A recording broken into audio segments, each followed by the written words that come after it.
to get back in that game? I didn't really see a way for Palace to get back into the game, honestly, because the way that we conceded the 2 goals so early on, and that's my biggest worry facing big sides, is the fact that if you are decent big side, no dig at Arsenal, but if you're a top decent side in the Premier League, just like what Man City did, once you score 2 early goals, you should be able to control the game. But I mean, it shows great character from the players to make sure that they went out there and they still had beliefs. And overall, I thought it was an interesting game, and I think it shows the class. I think there's 2 different classes in the Premier League. There's Liverpool and the Cities, which if you're 2-0 down against them, there's 0 chance. I just don't think there's a chance. It has to be a miracle. But then there's the clubs like United, the Arsenals, even Tottenham. I know they defeated us 4-0, but I'll include them there. I mean, there's always a chance that you could come back. And I feel like I know how the Premier League has changed and more money's involved, but the more money being spent on clubs is allow clubs like Palace being able to compete with the likes of Arsenal. So I thought it was a great affair. And I mean, the VAR thing about Wilf, should we talk about it now? Yeah, let's talk about it, yeah. I feel like what Martin Atkinson done was a bit harsh. I feel like he went by his reputation rather than the initial foul, because he was so quick to say that Wilfried Zaha dived. And I mean, you look at the replays and the legs, like, he was in right in front of it, and you can see that Callum Chambers' leg is fully out and he catches Wilfried Zaha. So I mean, it was very poor for Martin Atkinson, and that's why we need VAR in the Premier League and for clubs like Palace, because over time we're going to see more decisions like this where referees do think that Wilfried Zaha's dived, but VAR's going to come to the rescue. And that's why I was so happy when it did get introduced this season, because I was waiting for moments like this to prove the others wrong, saying that Wilfried Zaha is a diver. Yeah, I think you're completely right. I think VAR was at its finest in that decision, because what we're not seeing a lot of from VAR is that before this weekend, it wasn't overturning referees' decisions. Well, it did on that one, and it was a penalty. It definitely was a penalty. 100% was a foul. But to give Martin, he was wrong there, and he was so quick to pull out that yellow for simulation. But if we can give him a little bit of defences, we get the benefit of hindsight in these very slow time replays. He's making that snap judgment. He probably has, and I do agree with you, Dia, judged Zaha, but we all do it as players. We go on reputations, we go on legacies, but I think that in that snap judgment, the way you see it very quick, it doesn't happen in this slow replay that VAR can handle. But, he got it wrong, and I'm glad for Zaha that he didn't get booked and they got the penalty, and it completely was a huge turning point in the game. The thing is, I understand where you're coming from, but I still find it disappointing that at Premier League level, it was clear that Callum Chambers put his leg out. I don't think it was something where there was players in between Martin Atkinson and that he couldn't see a thing. I thought it was pretty much clear. And if you're a Premier League referee, and we're talking about the Premier League being the best league in the world, you have to be able to spot decisions like that. Yeah, but what a wonderful thing is that he didn't spot it, and VAR can step in, which is what it was there for, to eradicate clear and obvious error. You're just highlighting the clear and obvious error that Martin Atkinson made.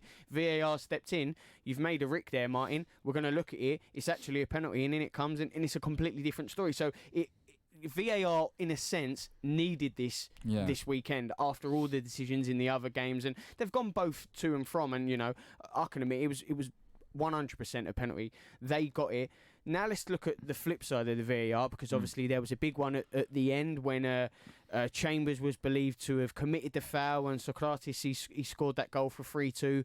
What did you make of that VAR decision? Before this game week, as you said, VAR wasn't really keen on overturning decisions from the referee. Huge. And I'm surprised right now, even talking about the fact that got overturned, because initially it looked like it was more of a foul on Callum Chambers and Luka Milivojevic, and it wasn't clear and obvious. There's been way more obvious errors that hasn't been overturned, and the fact that got overturned, that was very surprising.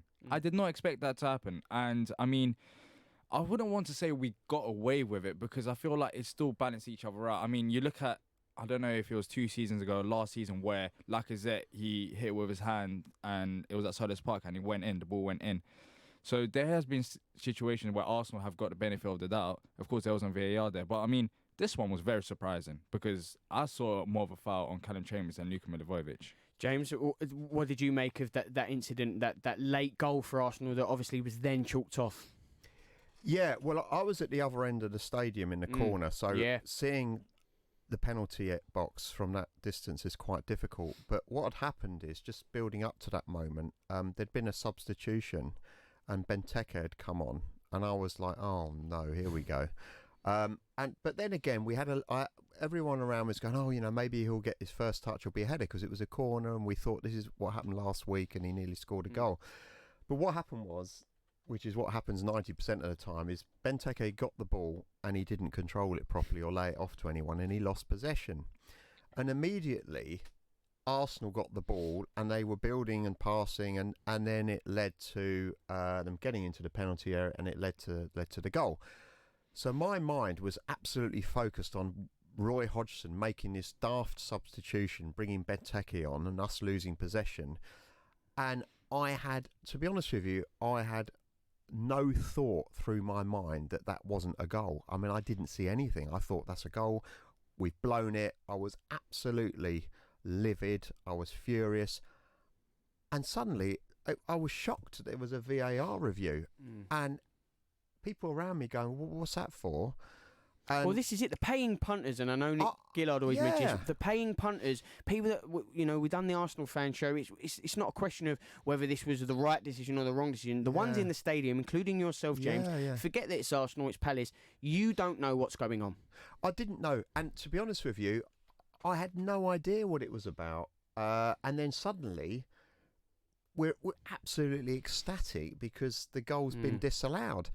And so that you've got this euphoria of celebrating something you never expected was going to happen from, and the emotion for me, the roller coaster of emotion was of me being absolutely furious and livid with the substitution and Benteke losing possession, and then obviously consequentially Arsenal scoring, to thinking, wow, I can't believe this. We've just avoided hopefully losing this game, in which we did. So, very strange.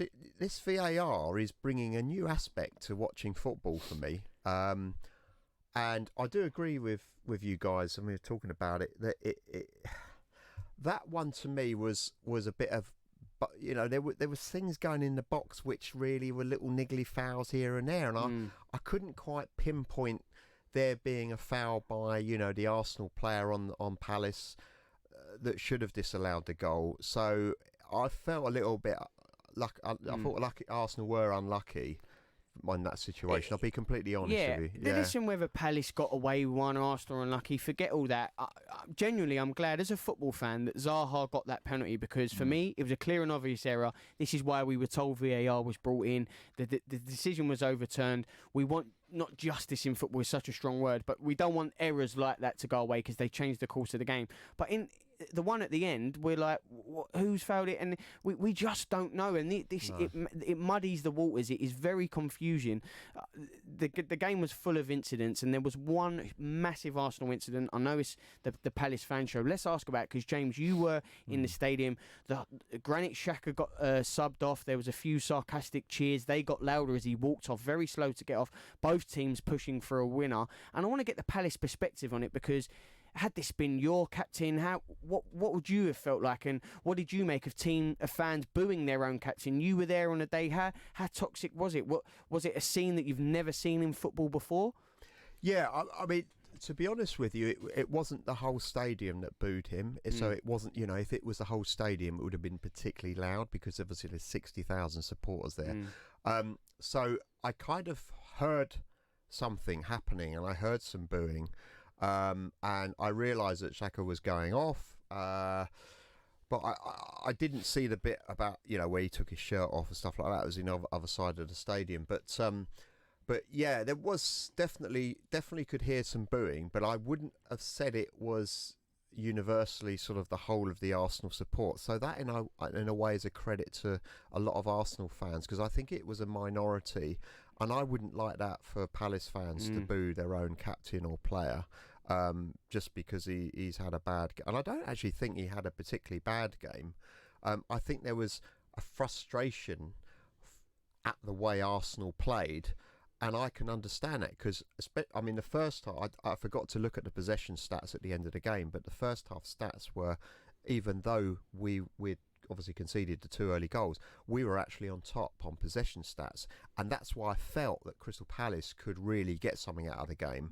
And we were sort of thinking, we might even win here, and obviously with the rugby tackle at the end, you might have done. I want to get onto that rugby tackle. I want to talk about obviously Palace getting back into that game. There are so many good moments from that game, but Palace's away form, beating Man United, beating West Ham, getting a point at the Emirates, it is looking very strong this season. I'm delighted to say Max Matthews is joining us next and to get his view on it all. Love Sport Radio, the station giving fans a voice. You're in leakage, you're in leakage. You're in leakage, you're in leakage. You're in leakage. You're in leakage, you're in leakage. Tenna men. Pants and pads. You're discreet. Masculine. You're secure absorption zone. Buy online or in shops. You're Tenna men. Keep control. Urine? No. Get ready for Brexit on the 31st of October. Brexit will bring changes that affect businesses in many ways, particularly if you buy from EU suppliers, sell to EU customers, provide services to EU clients, and receive customer data from other businesses in the EU. Businesses need to prepare. Find out how at gov.uk/Brexit. Get ready for Brexit on the 31st of October. As a busy mum, you're juggling loads of things. And when your kids are ill, you just want to help them feel better. But you don't always need antibiotics to help them get better. For things like sore throats, coughs and colds, you can get advice from your local pharmacy. And you don't need an appointment. To find your nearest pharmacy, search NHS Choices. If you're driving on a motorway and you see a red X sign overhead, you need to change lanes safely. Driving in a red X lane is an offence. Red X's are there for a reason, to protect you and others from danger. The lane may be blocked by a broken down vehicle or road workers, or the lane may be needed for the emergency services. So if you see a red X, change lanes safely.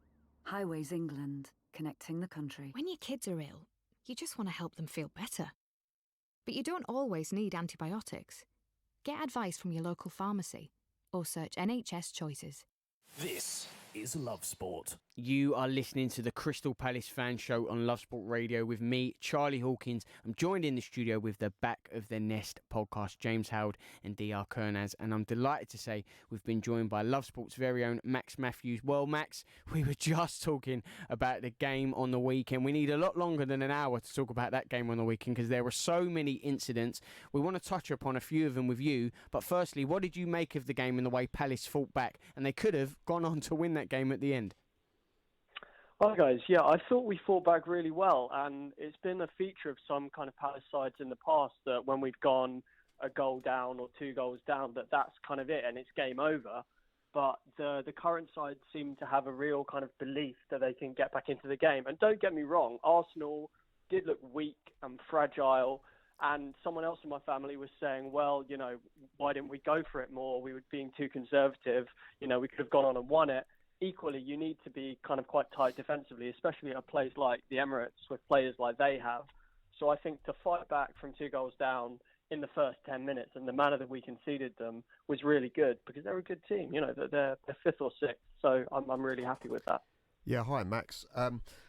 I'm just really pleased about how positive we've been recently, especially this season with Roy. I think that we are on the front foot a lot more, and I think I mentioned on this radio that, you know, after the first half we had more possession than Arsenal. So I'm sort of, you know, wondering if you've noticed that change as well.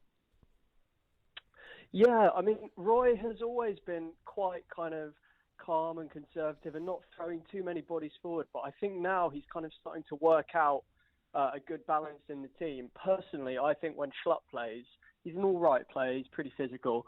I think we're a little bit too defensive, and I really like the balance of the side on Saturday because he played Townsend, and Schlupp can't really push forward as a winger.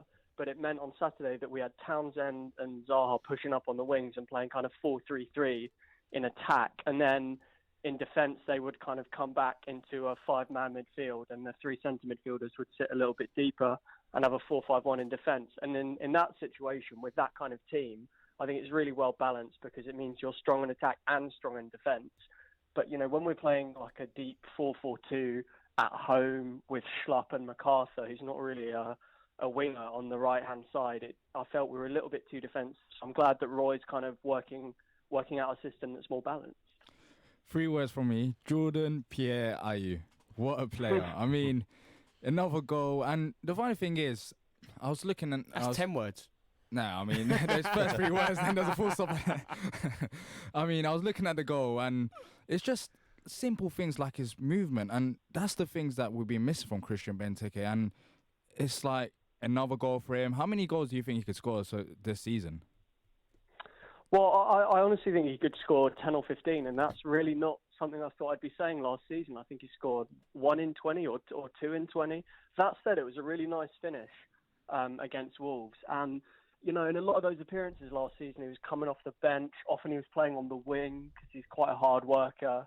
And he'd be playing, you know, coming on in the last 10 minutes, and we'd be knocking it up long, and that's not really his game. He likes the ball to feet. He's a good ball player. He holds it up pretty well for a guy of his size, and he completely deserves to be our number one striker at the moment. And he probably started the season out in third place as our third choice striker. So he's done really well, completely warrants his place. And if he carries on like this, he could score 10 or 15. You know, there are a lot of positives, obviously, this season. You know, we're in 6th place. Jordan Ayew scoring goals. We never thought that would happen. Wilf looks like he's back on form. He's won a penalty. However, there is still one big negative, which is a real shame, is that we really haven't got backup for Guaita. What a shame. And I still, and a lot of people I know, have big concerns about Hennessy and his confidence and how we perform when he's in goal. Yeah, I have concerns as well. I've said before on this station, I'm not a huge fan of his. And while I do think he is at times made a little bit of a scapegoat and people go a little bit OTT on the criticism, I think particularly because Guaita and Speroni before him were a big step up. I think equally he was pretty culpable at the weekend. The first goal, he was in absolute no man's land. And I think as well as the kind of specific mistakes that he makes, I think the confidence that he gives to the back four, you know, it doesn't really exist. Whereas with Guaita, he's much more of a commanding presence, and you just feel like everything is a little bit calmer with him at the back. Gary Cahill has that as well. Gary Cahill has the aura of calm and composure, and he just brings that kind of solidity to a defence, which Guaita does as well. Hennessy does not have that. Hennessy, if anything, makes everyone around him panic a little bit. And the defending for the 2 goals for the set pieces was pretty shoddy.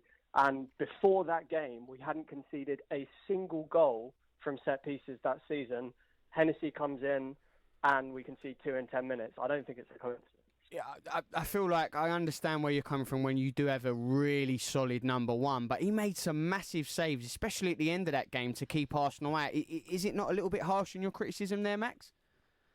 Yeah, maybe. He did make 2 good saves. He is a good shot stopper, but equally, you know, I think I'd be disappointed if either of the 2 saves he made, if those shots had gone in. And I'd also back Guaita to make those saves too.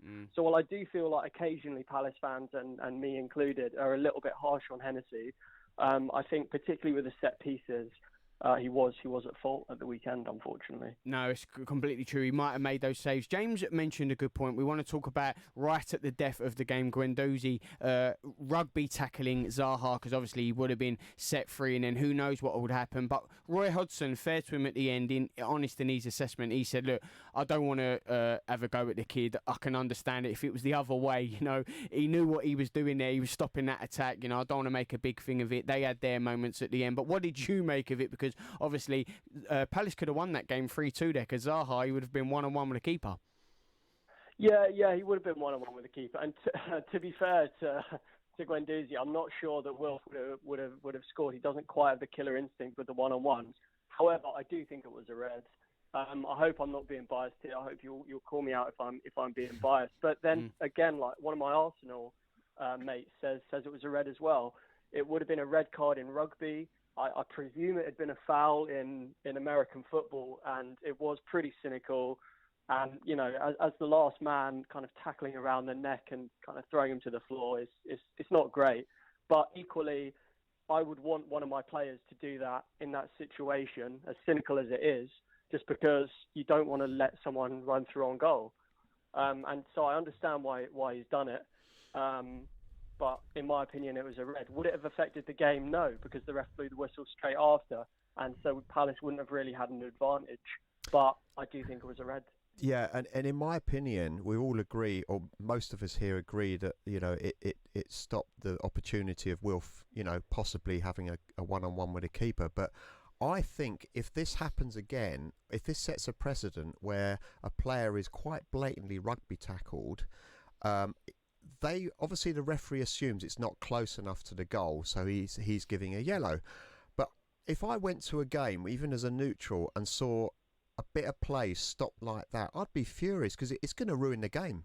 And I think he should have I honestly think he should have red carded the Arsenal player, because that was just totally outrageous, and it ruined the opportunity of a really good player having a chance of going forward and scoring a goal. As you say, in rugby, if it was an off the ball tackle like that or neck high, then he would have been red carded. Do you know what's interesting? Whether Guendouzi done that challenge knowing I'll probably get a red for this, but it's worth it to save the point because Zaha's off. Because sometimes gamesmanship tackles, it would have been interesting to see if it, I'm doing it full well knowing I'm being sent off there. So it's very interesting. And if he does know, then it is a red, and he doesn't care because he still saved the goal. And if there's some unrest in the Arsenal camp, maybe he thought unrest in the Arsenal camp, James. You've been watching football games.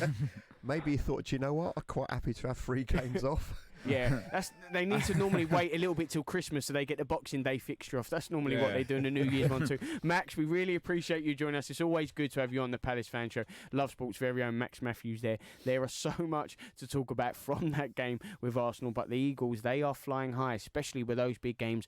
Well, it's another big game next because there's no one flying higher than those Foxes, and Jake Watson will be on next to tell us all about it. Love Sport. Get ready for Brexit on the 31st of October. This means that travelling to the EU will change. You'll need to check online if your passport is valid for travel to Europe. If you're planning on driving, you'll need to check if you have the right documents to drive, and make sure your travel insurance covers all your healthcare needs. To keep your trip on track, check what you need to do at gov.uk/Brexit. Get ready for Brexit on the 31st of October. Hello, my name's Paula. I'm from the Shropshire area and I'm a business development manager. I use a spokesman said for my car insurance, where I've saved over £500, and also on travel insurance as well. So in total, me and my family have saved about £600. I would definitely use it again, and I would definitely recommend it. With a spokesmansaid.com. Fighting for you, saving you money. My mum and dad say that I don't need lots of sugar. I'm sweet enough already. So we used the Change for Life food scanner app to find out how much sugar is in our food and drink. It's surprising how much we found. So I put my detective hat on to find the healthier choices. Woohoo! Found one, Mum! You can be food smart too.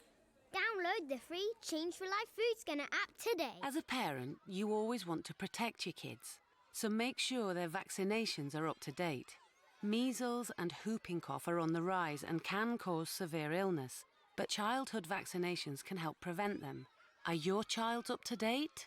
Find out more. Search online for NHS vaccinations. Making small changes to your lifestyle could improve your chances of staying healthier longer.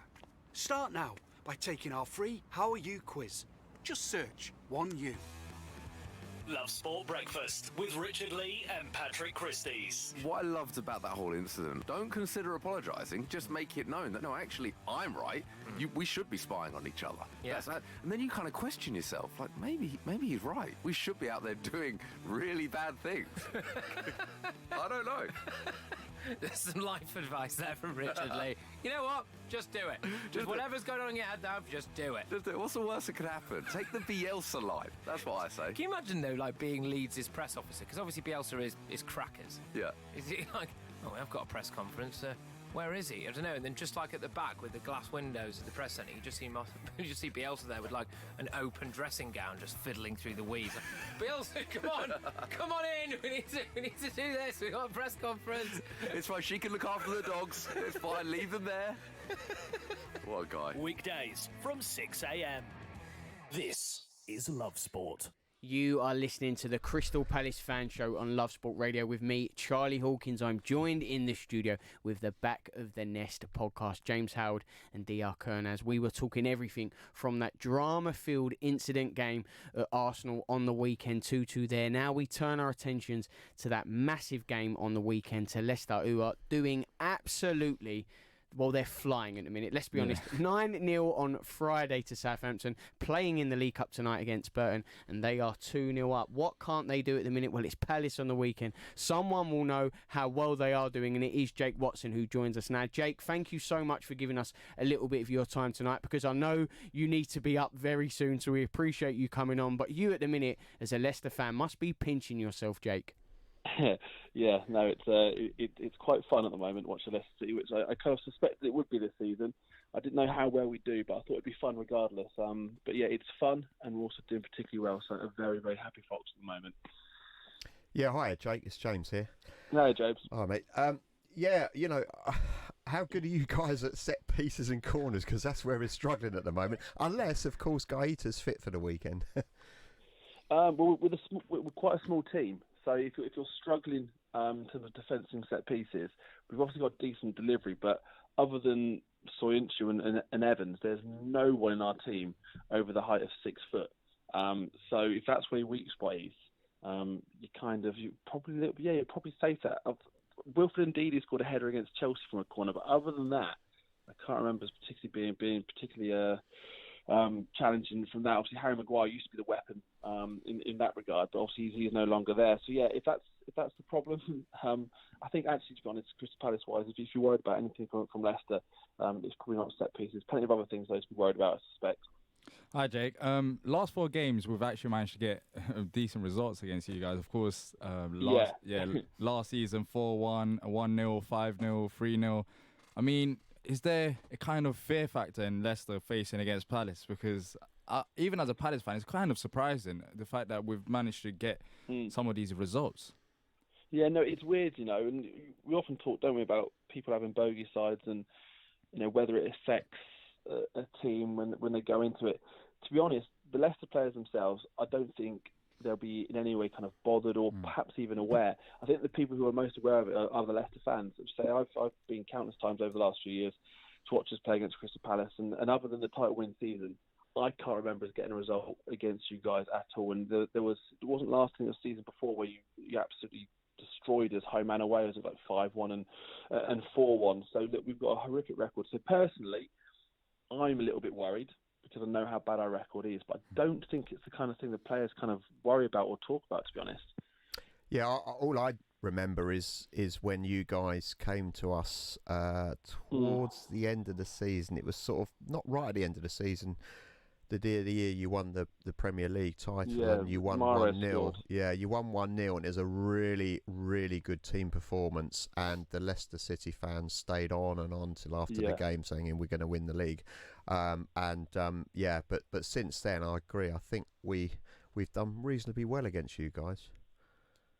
Yeah, I think last season as well. I seem to remember you were playing particularly poorly, and it was a Luka Mijovic scored, and it wasn't from a penalty either. It kind of really highlighted just how bad we were for whatever reason against you guys. That even when you weren't playing well and we were playing well, even when you were struggling to score, you still kind of found ways of beating us. And I remember that game in particular was particularly bad. So I'm hoping it'll be an entertaining game, this one. I mean, what have you guys been like at home this season? Because it's often made of it's not a fun place for us to go, or football fans in general. But how have you been doing at home? Have you been picking up the majority of your points at home or away? Well, historically, we've always been pretty reasonable and good at home, but last season was very poor. We were very negative and very defensive minded, but we've been much more positive this season. And we were until the Manchester City game, we were unbeaten at home. So we have toughened up a lot. and Roy is getting us much more on the front foot, more positive, and he's trying out. I think he's not the most experimental of managers out there. No. To be honest with you, we've still got a couple of players that we've brought into the squad that he's not playing, and the fans are like saying, well, why don't you play him? But he's still very careful, conservative. But I do feel that whereas in the past, maybe last season, he wouldn't change things so quick, and he definitely wouldn't bring on substitutions quite early, he is doing things and making decisions a lot quicker in the game. We are much more positive. So I'm like you, I think it's going to be quite an entertaining game, and it's going to be a difficult one to predict, actually. Yeah, I mean, I'm still naturally, because of the way we are playing at the moment. I have to be confident. I think everybody has to be, but it's certainly just all kind of with an air of caution. It's just the way Leicester are playing right now. I know obviously you guys just mentioned the League Cup. I know we're only playing Burton this evening, but we've made 10 changes this evening, and just the strength of that team that's playing today. And the way they're kind of moving and the way they're playing. I mean, right now, the team is absolutely flying. I mean, obviously, I'm incredibly hopeful that for Leicester, we can just keep on this run going. I mean, not Sod's law, but the law of averages suggests you can't win every single game. And obviously, that run and whatever run we are on at the moment. But we've got a really nice run of fixtures at the moment. And I'm really hopeful that, a win against Crystal Palace on Sunday, and then we've got Arsenal up next. We're at home against them, and Crystal Palace and Arsenal are currently 5th and 6th in the Premier League. So if Leicester pick up 6 points in them, I know it's incredibly early, but it kind of puts a little bit of cushion, doesn't it, in terms of those top 4 positions, and kind of allows Leicester then to perhaps lose a couple of games over what will be an incredibly tough Christmas period. So I'm just hoping momentum kind of takes us into this one at the weekend, and then drags us through a game against Arsenal, which kind of fancies at home against them anyway. But yeah, I'm trying to kind of not be too confident here, but it's hard not to be, with the way Leicester are playing at the moment. It really is hard. Where do you see the game being won and lost on Sunday? I think it's down to Leicester, to be honest, because of the way they're playing. Because if Leicester are anything like what they have been like over the last few games, then Leicester win it, and that's with the greatest of respect to Crystal Palace. If it's down to, 2 footballing sides who play at their best, if Leicester are at their best, then I think Leicester win the game. Leicester defensively have been really good this season. I mean, kind of goal difference wise, if you look at only Manchester City have scored more than us. Also defensively, no one has conceded less, and that is in kind of part to the partnership of Soyuncu and Evans. And again, it's kind of still early on in the Soyuncu time at Leicester. Look, he's got everything. He has, but he's also kind of got a little bit of rashness. So there's always just a slight concern there with Soyuncu, that he doesn't kind of do anything silly. You do think he's got a mistake in him, as brilliant as he has been this season. So, I'm just hoping kind of defensively we're solid, if we don't give anything away, because as you guys mentioned, you're perhaps not the most kind of expansive and free scoring of sides. So if Leicester are particularly strong at the back and solid, and Soyuncu and Evans play as well as they have been playing over the course of the season so far, then at some point across the game, Leicester will get a chance, and Jamie Vardy will get a chance. And we all know that Jamie Vardy gets a chance, he more often than not only needs one. So that's kind of, I think, that's where we're hoping the game will go, to be honest. Well, he's in great scoring form. Leicester are in hot form, but they don't have the greatest record against Crystal Palace at the minute, Jake. No. But what is your score prediction for the weekend? Well, I can't predict the Leicester loss, can I? So I have to be positive. I suspect I'm going to give it a 2-1 Leicester City win, but I'm being incredibly cautious, knowing of our record there over recent years. It's got to change at some point. Jake, it's always a real pleasure to have you on and talk to you. Jake Watson there, broadcaster and presenter. Really good to chat to him. He's got to back his own team there, the Foxes, and they are going so well. Next, though, we will have a chance to look at the game and where we think Leicester can be hurt and where Palace can get at them and what our score predictions are. Giving your team the coverage they deserve. Love Sport Radio. Follow @Love Sport Radio on Twitter for all the latest news, views, competitions, and the best bits from your favourite station. Love Sport, the station giving fans a voice. Get ready for Brexit on the 31st of October. Brexit will bring changes that affect businesses in many ways, particularly if you buy from EU suppliers, sell to EU customers, provide services to EU clients, and receive customer data from other businesses in the EU. Businesses need to prepare. Find out how at gov.uk/Brexit. Get ready for Brexit on the 31st of October. Stop paying too much for your energy bills. Brian saved money on his at a spokesmansaid.com. Can you? I'm Brian from Swaddling Coat, South Derbyshire, and I saved about £400 on my energy bill with a Spokesman Said. The iSpokesman Said website was very easy to use, and the money I saved I put towards a holiday. Compare home energy quotes from the UK's biggest suppliers in just a matter of minutes with a spokesmansaid.com. Fighting for you, saving you money. Driving too close to the car in front gives you less time to react. You may not realise that you're tailgating. Leave a 2-second gap between you and the vehicle in front. When it's wet, leave a 4-second gap. By staying back, you give yourself time to react. Stay safe. Stay back. Highways England, connecting the country. Brilliant, I've finally quit. I can keep up with my kids now. I feel like I've got my life back. It's an amazing feeling when you stop smoking. Experience it for yourself with help from Smoke Free.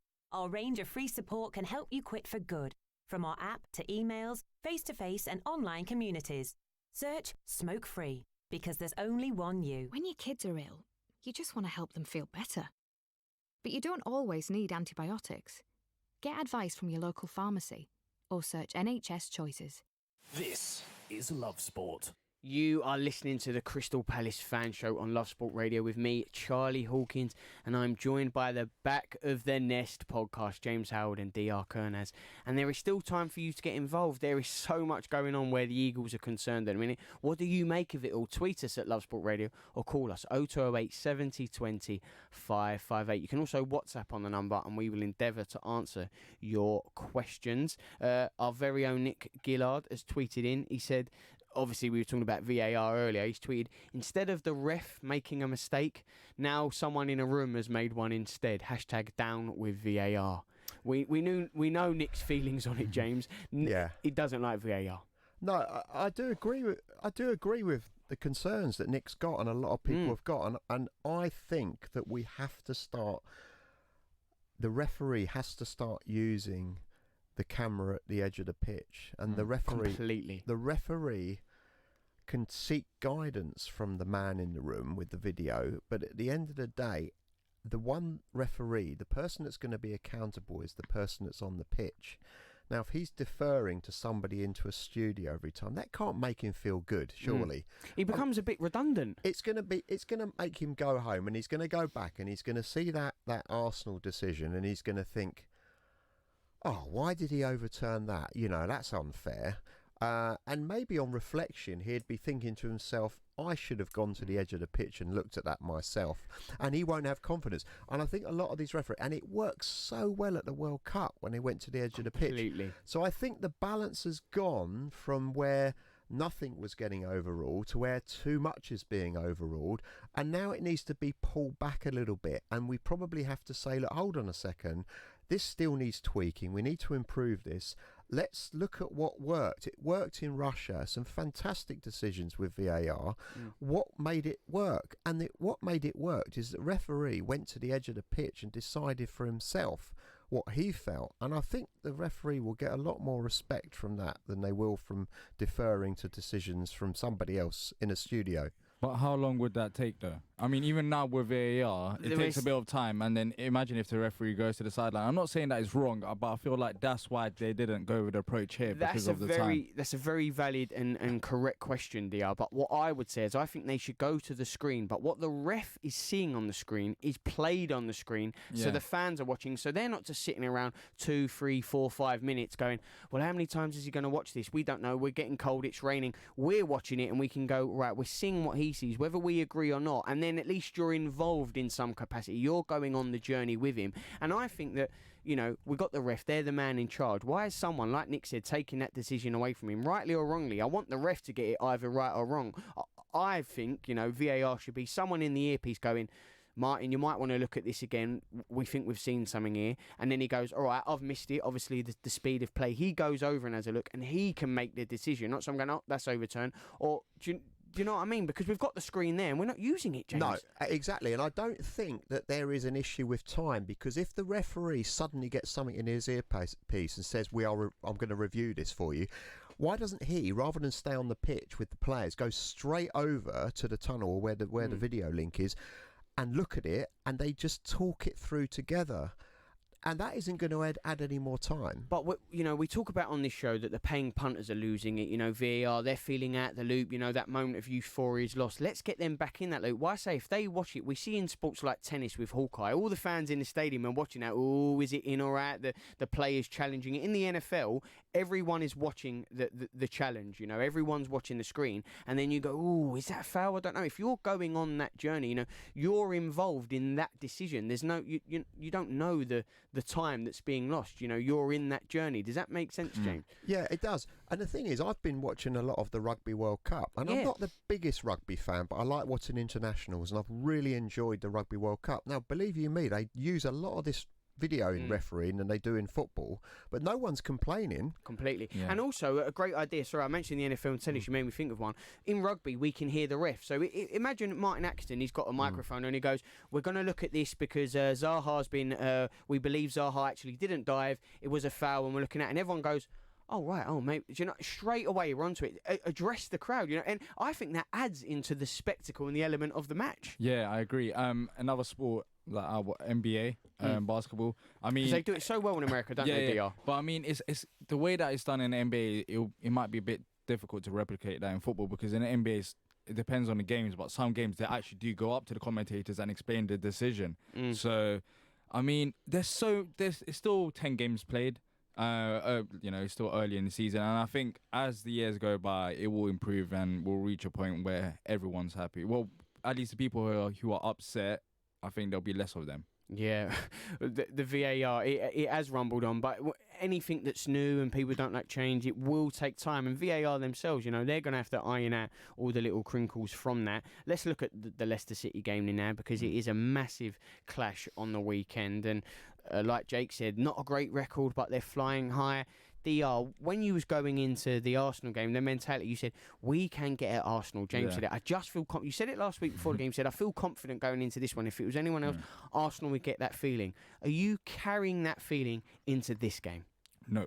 I mean, it sounds crazy, because if you just talk about the teams, we face Arsenal and it's Leicester, you would think, you'd be more scared to face Arsenal. But honestly, right now, the players that Leicester have got, they've got such good attacking players that on a day, I mean, they could create lots of chances. And I'm not saying that Arsenal don't have that, but I feel like just the atmosphere at Leicester, the whole club is buzzing and it's more positive than Arsenal. So I feel like there'll be more focus and it's going to be an interesting game. And one thing that I would say is, I feel like I say this every week, but even at the Arsenal game it happened, do you not concede early?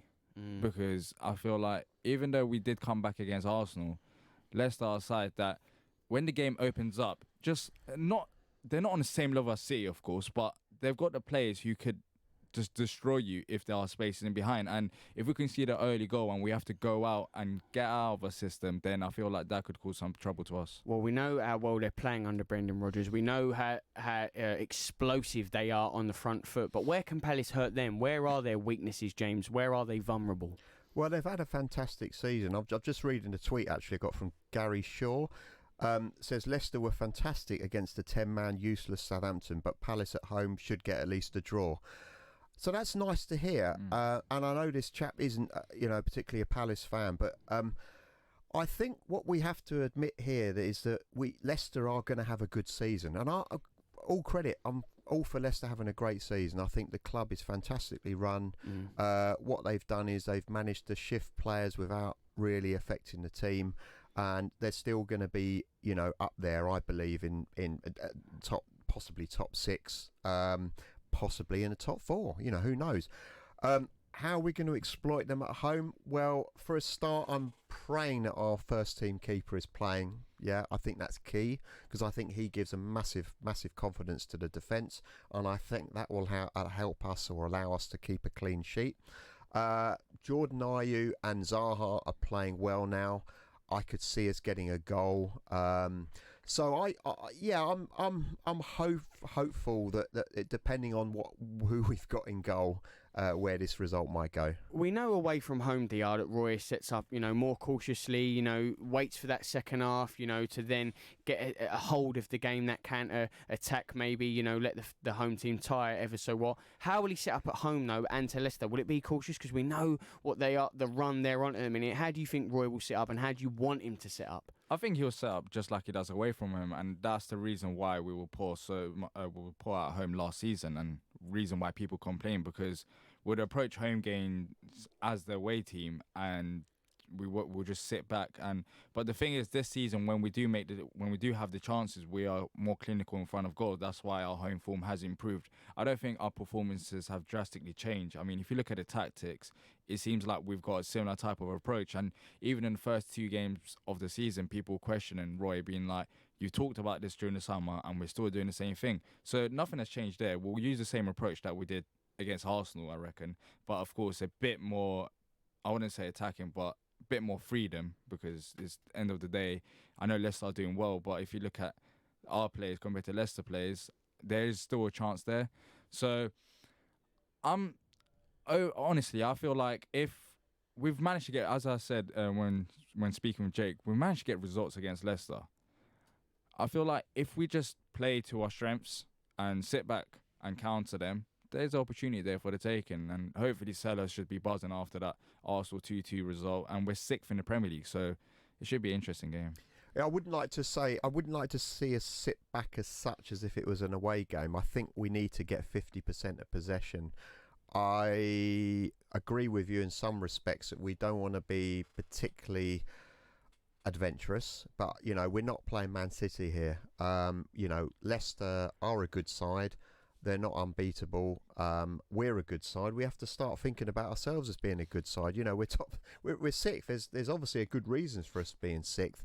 So I would like to see. I think there'll be a lot of battles in the midfield, and it could come down to 1 or 2 good chances being taken away. James, you said that with the slightest hint of surprise there. Like, we are a good side, Has your expectations or your view of the team changed at all with the run you've gone on? Because you didn't expect this, did you, at the start of the season? You haven't really invested that money, and, you wasn't sure how the season would pan out. But you are up there, you are 6th, and you are on this fantastic run.